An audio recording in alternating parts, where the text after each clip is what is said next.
Thank you, everybody. Thank you very much, Mia, and for you all to be here. I have to say I'm in esteemed company here. This is really exciting for me because Wendy and Laurel are really brilliant colleagues and brilliant journalists and great women. So this is really fantastic. Firstly, I think we should just get a little more from you. Laurel's going to be heading off to London shortish, but give us a bit of an idea of your career, some of the highlights, to give us, I guess, a bit of a sense of who you are. I've worked for 3 networks, so the ABC, Channel 10 and Channel 7.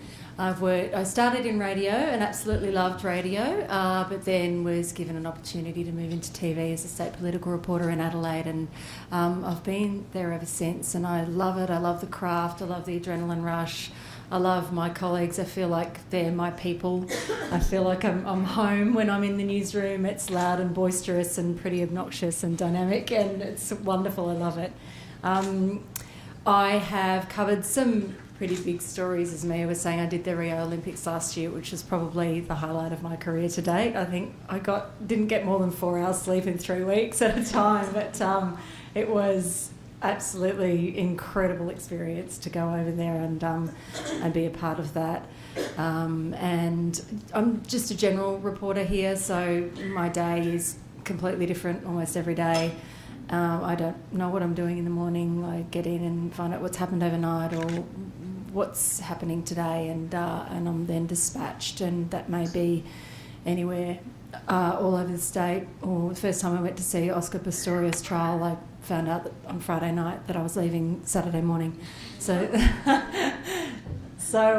it's wonderful and unpredictable and hard to juggle sometimes. But I've never done anything else, sadly, but I love it. So I think it's fabulous that you haven't done anything else. Wendy Tuohy, tell us some highlights of Wendy Tuohy's career. Well, this is on, isn't it? Yeah. Might want to bring it to you closer if you're a little concerned. Well, no, I can't hear myself, but that's probably a blessing. I'm very impressed with your careers, actually. But I was very fortunate to get a cadetship when I left school. I worked from about year 10 to convince the Age they absolutely had to hire me, and there was no other option, using mainly bluff and front, and feel very lucky that I was in that newsroom at a time when there were a lot of pages to fill. There were a lot of incredibly good leaders in our field, a lot of big names who are now teaching journalism, actually, and who I was lucky to grow up watching and admiring and learning from as a young woman.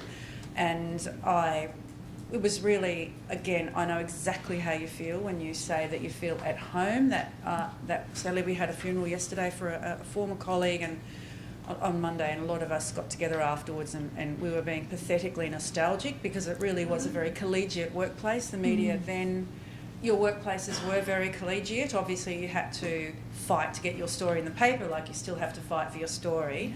But it was a wonderful boom time, and the Age still had the so-called rivers of gold in the advertising revenue, and a very large staff, and a generous atmosphere at the paper, and a good regard for the product in the community, which was lovely to be a part of.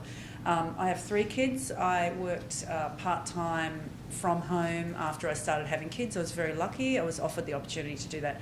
After my 3rd child, I thought I couldn't be the mum that I wanted to be to the 3rd child as I had been to the other 2, and so I took a redundancy from the Age.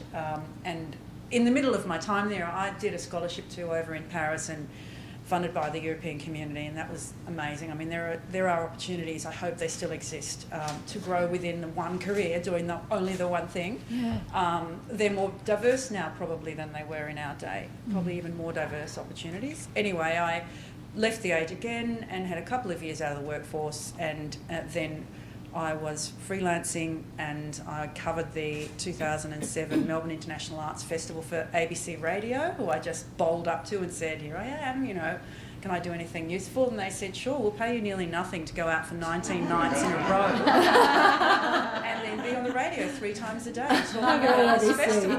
But, literally, it was barely babysitting money, but I thought it was the juiciest opportunity I'd ever heard of, because I'm a rusted-on ABC viewer and listener, and just getting inside 774 to me was like, going inside a gingerbread house. I was so excited.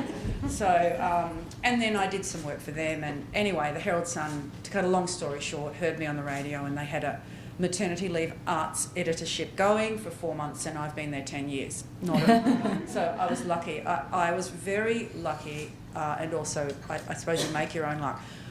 I wanted to stay, so I tried to work out what a Wendy-shaped space in that paper might look like. And I think I have been able to carve out a space that suits me, which is I write a lot. I mean, I made myself sound pretty fluffy in that bio, but I do get to write, as well as writing a lot of content. I'm a very big content producer, which I think keeps me employed, but I have this blessed platform that I am not going to waste, which is I talk about gender equality, and I talk about diversity, and I talk about social justice warrior issues and get pilloried for it. But I consider it an absolute blessing and a huge responsibility to have access to the platform that News Limited offers me. Naturally, there is a diverse range of voices, and I focus on my own voice. You know, there's an old yoga saying, keep your eyes in the vicinity of your own mat. And that's what I do at News Limited. And I feel, as I say, lucky to have the chance to use that massive voice that they give me. And here I am, talking. Brilliant. Thanks for listening. Brilliant. All right, so let's get to the... there might be some in the audience who don't really know what mansplaining, manterruption, and my favourite is actually the he-peat. So mansplain is essentially, man explains, and it's usually not regarding the fact that a woman might actually know more than the man about it, and usually does. That's usually the context, is a man trying to tell a woman, the stuff that she knows backwards. So that's mansplaining. There's a great example. I saw something on Twitter recently where the costume designer who'd worked with Steven Spielberg on Raiders of the Lost Ark was having an argument with some guy on Twitter about the relevance and where the origins of Indiana Jones's costume came from, and this guy was convinced, no, it's this. It's sorry, Stephen and I just happened to. So that's one of my favourite recent examples. The he-peat is when a woman suggests an idea, and everybody goes, oh, whatever. And then a guy comes up with the same idea not so long ago. Oh, that's just fantastic. So, and it's not always exactly that. Like, I'm going to dog my husband here a little bit. He peats all the time. But it's just like he's just not listening. So it's not necessarily a malicious thing. He's just not listening. He's zoned off while I'm talking, as it happens with husbands and wives. And then, of course, manterruption is the man who just interrupts a woman, won't allow her to finish it, and it's unnecessarily and it's pervasive. We all interrupt one another. So I'm not saying every man does this. I'm not saying every man does it all the time, but it's something that we as women generally are aware of, but it would be nice if the men in the room became a little more aware of it, and perhaps, if they're not guilty themselves, started to call out some of their colleagues. So let's have a little chat about manterruption, mansplaining and he-peating. Any egregious examples, Laurel? No, not egregious. I run into it a little bit. I would say by and large my peers are excellent. I can't recall an instance from my peers where I've been treated differently, even in conversational terms, because I'm a woman. I find it sometimes a little bit from higher levels of wherever I'm working at the time, and I often notice it when I'm out on the road. And so when you go out on the road, quite often if you're at a big story, there are a bunch of journalists there, and sometimes the real story or the story behind the story comes from talking to the person after the cameras have stopped recording. And so you do the interview and then you sort of go over to the side and you go, so what, just for background, what actually happened here? And the number of times that someone will unintentionally gravitate towards the male journalists, it's hilarious. And quite often I could be 10 or 15 years on them in terms of experience and maturity, and they'll just talk to the man. I've got to, hello, I'm here too. And sometimes physically I've got to step into their eye line to show them that I'm still here. And most of the time they don't even realise they're doing it. It's just not a conscious thought at all. And I think that is probably the biggest problem, is just making people aware of it, and then, as you say, calling it out so that makes other people aware of it too. Hey, I remember as a young reporter being told by, somebody from one of the trade unions when I was a young reporter in Adelaide, it's like, don't worry your pretty little head about it kind of thing. It was very nice of you to call me pretty, but I'm, frankly, trying to get an answer here. So, that kind of attitude, you don't forgive it for 30 years ago, but it shouldn't be here today, and there's still that kind of stuff that is within our industry. So, Wendy, your thoughts?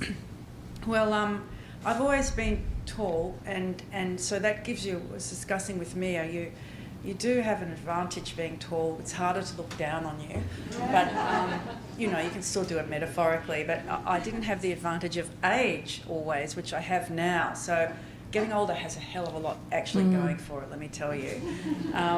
Anyway, I remember being particularly it happened, funny that we're in law chambers, because when I was doing court rounds for years in the magistrates and county courts, you would cop it all the time from the senior barristers and lawyers, and look, sometimes even from the judges, just be a good girl. And one time, in those days you had to compete with your other court reporting colleagues to find stories in little back rooms in the magistrates' court, so you were the only one who would get that story.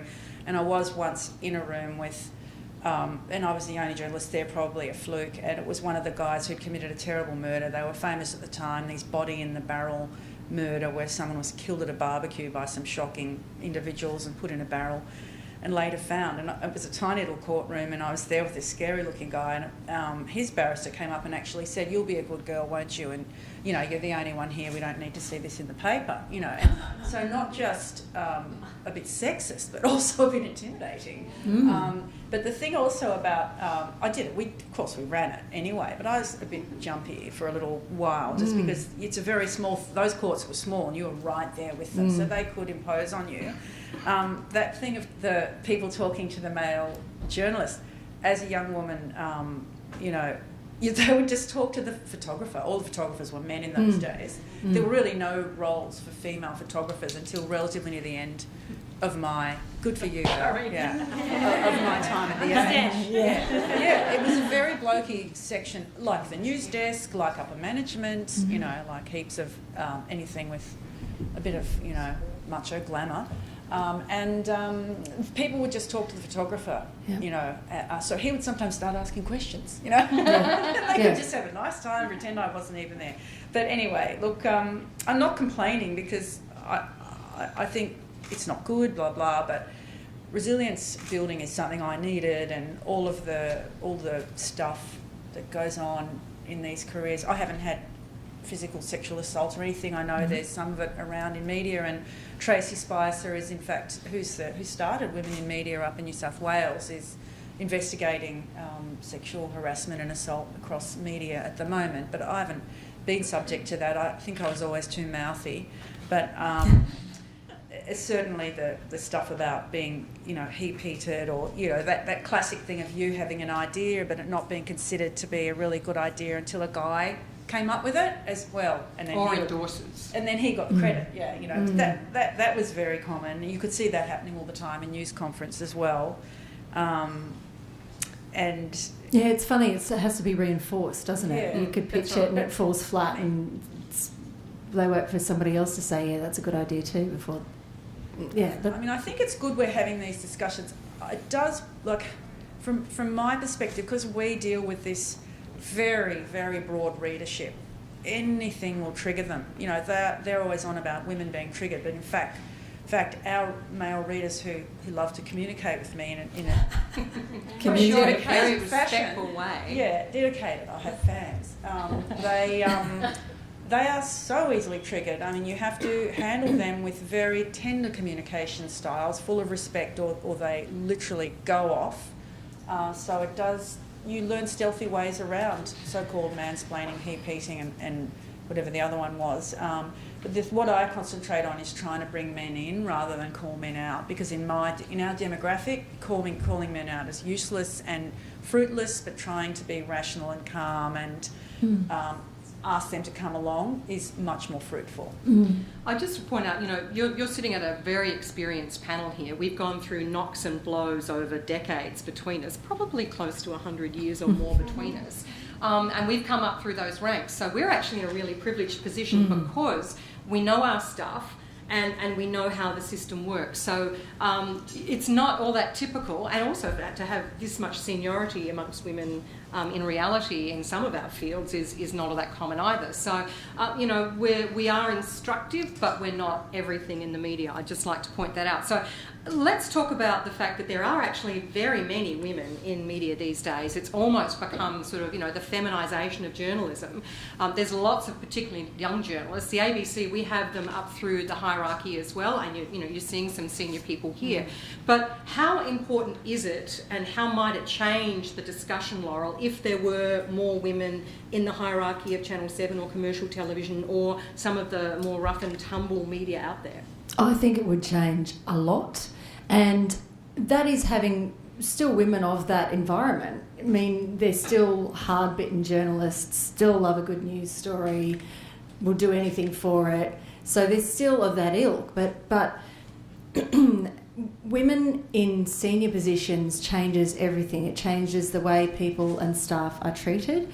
It changes your approach to a story, and it changes what stories you cover at all. And we all know when we're having news conferences that editorial decisions are made in split seconds, and it just goes on everybody's experience, and you know how to approach a story because that's just how you approach it. And I think that sometimes if we have different voices in that discussion, it's just about what's important, what's a good story, what's not. And I often think of crime, and you know, in commercial TV we do a lot of crime, and I don't know how many women want to see lots of crime. I'd be interested. There's not actually a lot of research into what people want to watch and read. Websites are the best example of that. But I think that sometimes the way we approach stories and watch stories we choose to do, I think, would be quite different if there were more women in positions of power. The Herald Sun, you know, noted for being a pretty blokey atmosphere. How do you think it would change? Has it changed in your time when you've been dealing with female senior editors or other women who are senior like yourself? Well, I'm not a power player, so I mean I can pitch good stories, but I can't make things happen unless it's seen by senior men to be a good idea. And in fact, I'm actually amazed. Or just regarding how different would it be? Well, of course it would be different, because there is it's been researched and shown, and this is why businesses are trying to get more women in senior positions and on boards, that if you have a representative management structure, you also appeal to a broader demographic, and in fact it hits your bottom line visibly with an improved result. I am amazed actually to be sitting here in 2017, because I was a cadet and on the women's pages at The Age. Anyone of our vintage might remember Agenda, which was edited by some great feminists, second wave feminists, Pamela Bone, Rosemary West, Jane Sullivan, and I worked for them. And we were having these discussions in 1985. I am not kidding, and it's sort of like being in Freaky Friday. Seriously, I can't believe I'm a middle-aged woman talking about the exact same things. And I'm really glad I still am not being considered redundant at middle age, and I can talk about them. But it's amazing. I mean, we're still saying, oh, wouldn't it be great to have some women in senior leadership? What about some diversity in leadership? It's extraordinary to me. I just can't believe we put up with it, quite frankly. But, you know, and as far as women managers making it a dent, look, on the positive side, I like to be glass half full. I worked for a terrific editor called Sarah Lamarquand, who now edits Stella magazine, but she started the Female Voices opinion platform Rendezvous in Sydney, and it runs in all the major on all the major websites, including the Herald Sun, and I write a lot for that. And Sarah was the opinion editor there, and she actually had a lot of clout, and when she left to edit Rendezvous, her editor said, "You have softened the Daily Telegraph." So that was a compliment, meaning you have made it more human friendly, I guess. I mean, it wasn't, you know, it's a very tough newspaper. I'm trying to say it in a very diplomatic way. I love my job, So. I want to say good things all the time. And I do. I'm a good ambassador. Anyway, I thought that was interesting that they needed a woman to soften or make it more human-friendly. I kind of, again, to me that's a disconnect because of how long we've been having the discussion. I was extraordinary. It just amazed me that he didn't realise what he was saying. That, we couldn't do it without a lady coming and telling us how to be. So I think we just have so far to go, and it's a matter of keeping your Xena warrior princess shield and sword going and stepping up every time you get knocked down and fighting this agenda through. But as I say, not just for more women to have the right to be at the table and make decisions that actually get done without approval by a chain of senior men, but also diversity. I just think it's a no-brainer, and it's a hole in the business model that so many newsrooms are run by white middle-aged guys. Nothing wrong with them as professionals, but it is definitely a monoculture, I think, on the whole at senior management. That's right. There's definitely a groupthink there. I guess one of the tips we want to try and give you some ideas about how we are actually able to be heard. I have one of those voices at a press conference that is really hard to ignore. I'm also right up the front because I've got my microphone and my phone because I'm doing radio and television, and I'm right in the ear of that person. So the bloke at the back who's trying to ask his question doesn't have a hope. So that's one of the tips I've used. And also I can read your lips. I can tell when you're just about to finish and I'm in there. Yeah. So that's one of the things that I've been able to utilise over 3 decades to make sure that my question gets in there and I'm not talked over by the guy who often asks a really dumb question that is irrelevant or is just trying to trap somebody. I'm actually trying to get information and a usable grab. So that's one of the things I do, and it drives other reporters nuts. And I used to be one of those ones, I'll ask a question, then somebody else asks a question. No, not anymore. In the days of News 24 and, the constant deadlines that I have, unless I can get what I need in the first little while, I'm not going to get it. So I've become actually much more aggressive over the years and just kind of throwing you out of my way. So what kind of tips do you have to make sure that you're getting your voice heard? That's a good one, and that was a skill that I learned in... I talked over you a couple of times. I've never noticed, Karen. But that's a skill I also picked up working in the Canberra Press Gallery, because there are always masses of journalists there, and it is really hard to get a question in.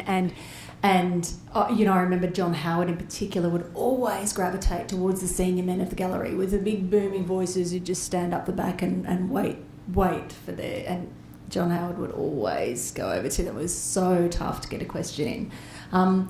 But persistence and resilience, you just got to keep going. And the other thing I would say in terms of career development is I've never once in all my years of television seen someone punished for being too much of a self-promoter.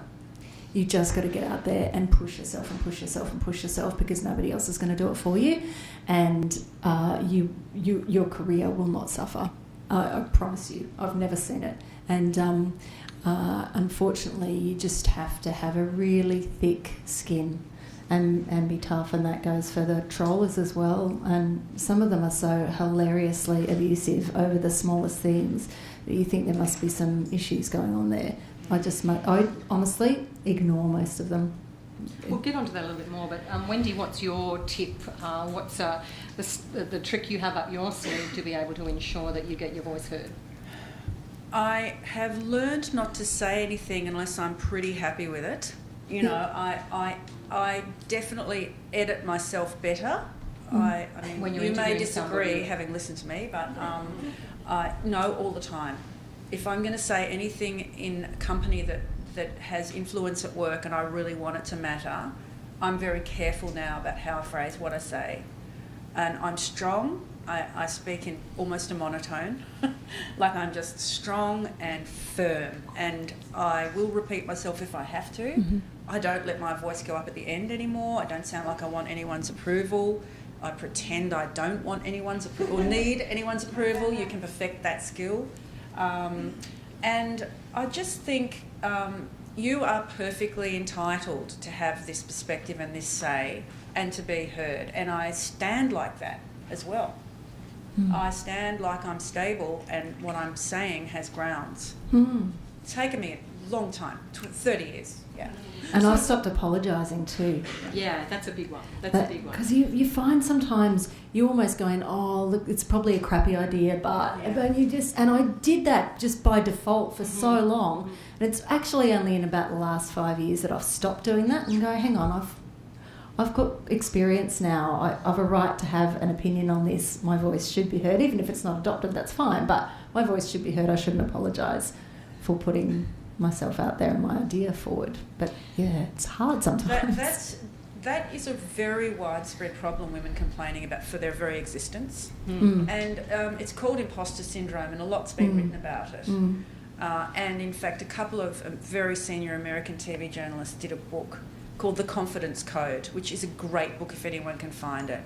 And they've interviewed senior women across so many fields, and they've all fessed up to, oh, I had to fake it till I made it, I had to stop apologising for breathing. You know, I had to act like I had a lot more self-belief than I really had. I mean, it goes back, I think, I didn't invent this idea, but I believe it goes back to the idea that we still raise girls as pleasers, and we still raise them wanting to make everyone else feel good and to be non-threatening, and of course those other characteristics that are attributed to females who are seen to speak up in a shrill or confronting way.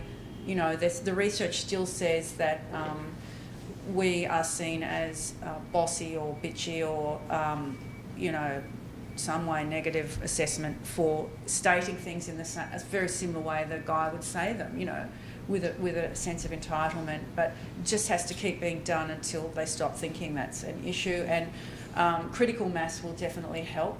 But then I look at all the senior women who you see on TV, you know, there's the usual suspect board CEOs who are wheeled out, and they actually all do have that similar, very Yoda-like, unflappable demeanour, and you know, you can practice it.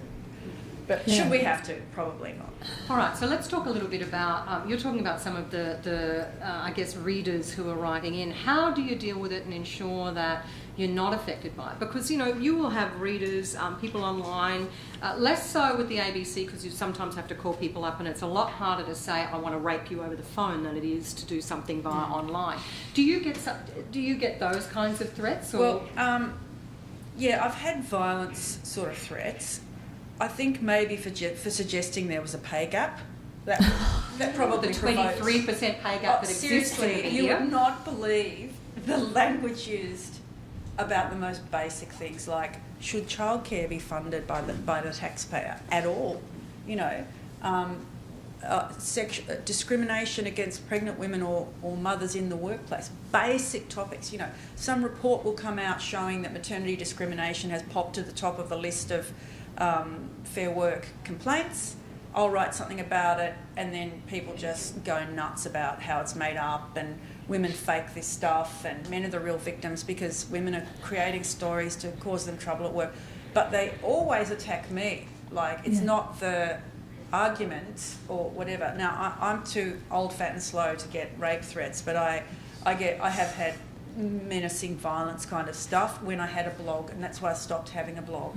So I just thought, I actually am not going to give these mouth breathers any more of my heartbeats, because we had to moderate the comments on our blogs, and so no one else does it for you, and I had to see all of them, and your phone would bing if a comment came through, and you know, it could be 10 o'clock at night, and I was asked to start a blog for women, to get a woman's voice in. To his credit, Simon Crystal, who's your boss, asked me to start a women's perspective blog, so you know, on all the stuff that was in my bio, you know, the portrayal of women and girls and women in the workforce, and you know, status of women generally, that sort of stuff, but also chatty sort of Mamma Mia type stuff. Anyway, they came straight off the bottom of Bolt's blog, found me, and it was Christmas. And so at first, my reaction was for my heartbeat to go from a resting heartbeat of 58 to, you know, 170. My hands would sweat, and everything. I would find myself very agitated.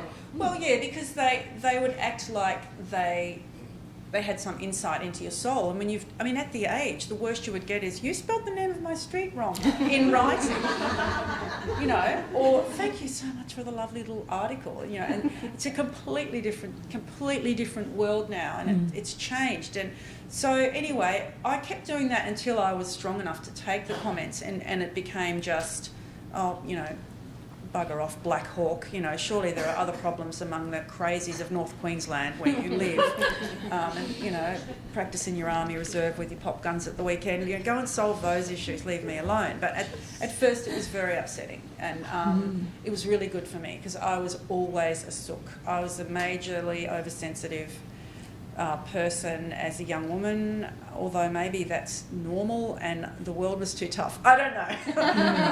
But I'm not grateful to these guys, but in a way they've empowered me a lot more than they ever intended to. And for example, I've got a piece going up today about the horrendous Milo Yiannopoulos, who's a far-right hater of everyone and everything, and I've just said, hey, Mark Latham's trying to pretend that there's a big deal and a big protest. It's just rubbish. Like, less than 1,000 people had signed the thing saying cancel his visa, because no one cares. He's just, seriously, I described him as a hungry ghost footnote. Ouch! I think I said that on Twitter when someone said, would you believe, this guy's being hosted by prominent men? And I just said, yes, I'm surprised, because he's just irrelevant. And I've written a piece saying, the way to handle these professional trolls is just with complete disregard, like snore at them. They're just a bore. And so I've come a very long way, but it's very confronting. I have no doubt that young women starting out would find this stuff intimidating, upsetting, would make them question what they're doing, whether they're strong enough. You need to get support. You need to turn your phone off. Several times I've just taken Twitter right off my phone. Yeah. I'm just like, bye-bye Twitter, and I'll just be off it for a week, 2 weeks. Now I just hit block and get on with my day. Yeah. Your experiences on that? I'm probably not subject to the same level of abuse. I always self-filter and self-censor before I post anything online. So most of the abuse that I would cop is on Twitter. Although sometimes it can be if my stories are posted on Facebook and that sort of thing. I am very, very sanitised about what I put on Twitter, and I just try and keep it as factual as possible. But there are times when people so completely overreact, it's ridiculous. And you've just got to accept that there's actually nothing you can say or do that will change their mind anyway. This is not reasoned debate you're having. They're not making logical, legitimate points that you can then debate. It's never going to happen. They're so far away from your point of view that it's not even worth going there. I just honestly tend to ignore them, because it's not worth the time or effort. And the idea that you would be getting notifications at 10 o'clock at night when you're home in your safe space and people are abusing you, and right before you're supposed to go into sleep and your heart's pounding and you feel because they say they'll try and get you where they think you're vulnerable. So they'll say, they'll say stuff like, I just feel so sorry for your sons because you are this, that, and clearly you're poisoning them, and they, you're a terrible woman, you're a terrible wife, you're a shocking person, but they don't say it like that. They say it in ways that are sort of very dirtily expressed, because and the real nasties knew that I had to moderate, so they knew we didn't have moderators. So sometimes they'd write a special message just for me and say, this isn't for publication, so ethically I can't put it up and show people what they're saying, and then they'll unload on you. But as I say, by the end of it, I just thought, I don't need this extra work, and I've now earned my right to write columns in the actual paper, so I can dispense with that. But it's a journey, and I would certainly offer my help and support. I'm already a mentor for a couple of wonderful young women at Women in Media Victoria, but I'd certainly offer my help and support and grunt to any young woman who wanted it, an injection of Xena Warrior Princess at any time, even 10 p.m.